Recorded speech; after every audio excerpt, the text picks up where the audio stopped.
De la sentinelle qui a retenti pour vous, nous avons un grand message que nous sommes en train de partager avec le corps de Christ et les enfants de Dieu du ministère de délivrance sur le Saint-Esprit en particulier, dont le thème est la bataille invisible. Bien-aimés, le combat spirituel, c'est une réalité.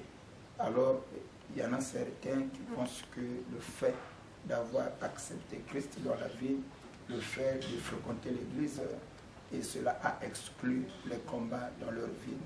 Mais j'ai une nouvelle pour vous qui m'écoutez, vous qui me suivez. Dans le livre de Romains chapitre 8, le verset 1, la Bible dit que maintenant que vous êtes en Christ, il n'y a aucune condamnation. Alors, remarquez une chose, quand tu prends Jean chapitre 11, quand Christ est venu au tombe de Lazare, il ressuscite Lazare, il dit Lazare sort. Lazare est sorti du tombeau, mais il y a un problème qui se passe. Lazare a été bondé de la tête aux pieds. Mais le travail que le disciple devait faire, c'était de délier Lazare. Donc, par là, on comprend.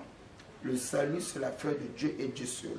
Mais compte tenu de certaines choses, de délivrance de la sorcellerie, de délivrance des maris, des blocages, des envoûtements, ça, ce n'est pas l'affaire de Dieu. Dieu a confié cette responsabilité aux hommes que lui, il a qualifiés, il a outillés pour faire certains travaux. Et la Bible n'exclut pas le combat spirituel. Il dit que revêtez-vous de toutes les armes spirituelles afin de résister dans le mauvais jour. Parce que la Bible reconnaît par là qu'il y a certains jours qui ne sont pas bons mais qui sont mauvais. Mais pour que l'homme puisse tenir tête face à toutes ces choses-là, ils doivent se revêtir des armes spirituelles. Alors, tu dois comprendre, il y a un petit phénomène que nous sommes en train de voir, que Satan est esprit. Dans le livre, il y a un passage qui nous parle que Satan se débat contre Israël. Mais les enfants d'Israël n'ont pas vu Satan descendre dans leur pays. Mais les enfants d'Israël ont vu David poser une action. Et cette action a causé la mort de beaucoup de gens.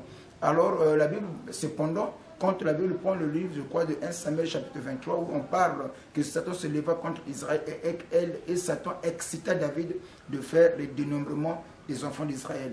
Alors, la pensée que David avait de faire le dénombrement, cette influence ne venait pas de Dieu, cela venait de Satan, cela venait du diable. C'est Satan qui voulait à la mort des enfants d'Israël, mais pour y arriver, Satan est esprit, mais il a trouvé un corps, une personne par qui lui devait entrer pour exécuter sa mission. Ce corps n'est rien d'autre qu'une personne au nom de David.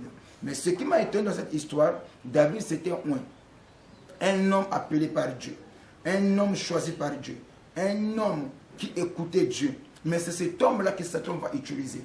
Bien aimé dans le Seigneur, il y a beaucoup de chantres, beaucoup de pasteurs, beaucoup de hommes de Dieu que Satan aussi peut les utiliser pour accomplir ses desseins malsains. N'ignorez pas Satan. Satan est très malin, Satan est très rusé.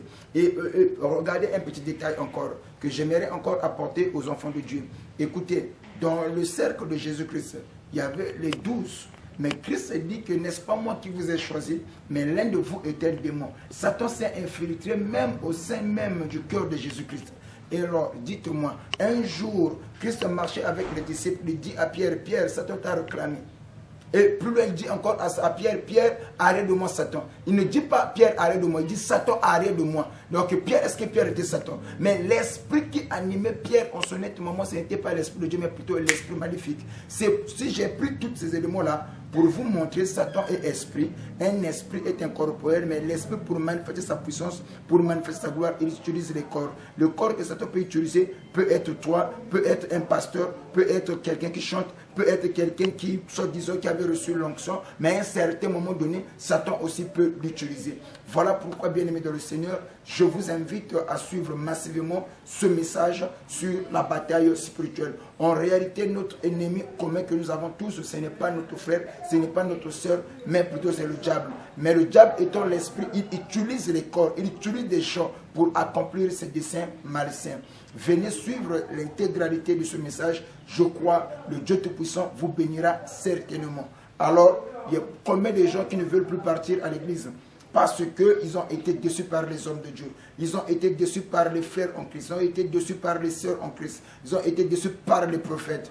Alors un jour, lorsque le Dieu voulait tuer le roi Akab, le roi Akab, qu'est-ce qu'il y a un esprit qui s'est présenté devant Dieu en disant que je veux entrer dans la bouche de ces prophètes et je serai un esprit de mensonge et je le séduirai afin que lui puisse mourir. Donc, par là, nous comprenons, Satan peut entrer dans la bouche de quelqu'un qui prophétisait la vérité. À un certain moment donné, il va commencer à prophétiser les mensonges pour tout simplement égarer les enfants de Dieu. C'était votre humble serviteur, l'apôtre Ange, le messager fidèle. Et suivez cette intégralité du message que nous sommes en train de partager avec vous sur la bataille invisible. Alors, vous pouvez nous contacter sur le numéro qui se trouve sur le bas de votre écran. Le combat spirituel, c'est une réalité. C'est une réalité que nous ne devons pas exclure. C'est vrai que tu as accepté Christ comme Seigneur et Sauveur. Ne néglige pas le combat spirituel. Que le Dieu du messager fidèle, le Dieu de l'apôtre Ange Céleste vous bénisse richement. Ciao.